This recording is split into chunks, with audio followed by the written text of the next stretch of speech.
Let's go ahead and take a look at 11.2.5. In this case, we're given the data, summary data of the difference between a matched pair design where you have 19 babies, and they time to see if there's difference considering these two different situations where they view some scenario, and then how long they watch the event is recorded. And so given two different types of kind of toys, one where one is helping and one is not, or hindering, is there a difference what the babies will watch? And so in this case, the null hypothesis again always contains an equal. So this would be the null hypothesis right here, that the difference is equal to 0. And on this case, we're looking to see, it says somewhere here,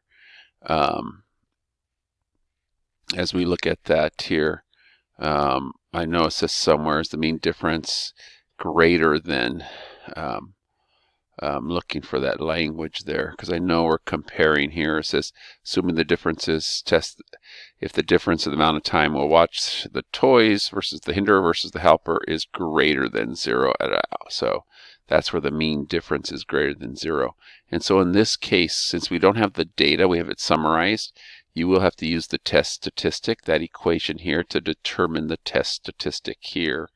And so in this problem here, you get a test statistic of, your test statistic is going to be, and we have the information from the problem here, 1.09, the mean difference, divided by the standard deviation over the square root of 19, since that's the sample size, and then you would get to 2 decimal places, 2.78. Now to find a p-value, since we have the test statistic here, 2.78, we need to open StatCrunch, and then StatCrunch, you end up with T calculators, calculator T. It's a right-tailed test, degrees of freedoms n-1, so it's 18, and we want greater than 2.78. Let me double check real quick. Greater than 2.78 because that's to the right, and so you get a p-value of 0.006, what you see right here, 0.006.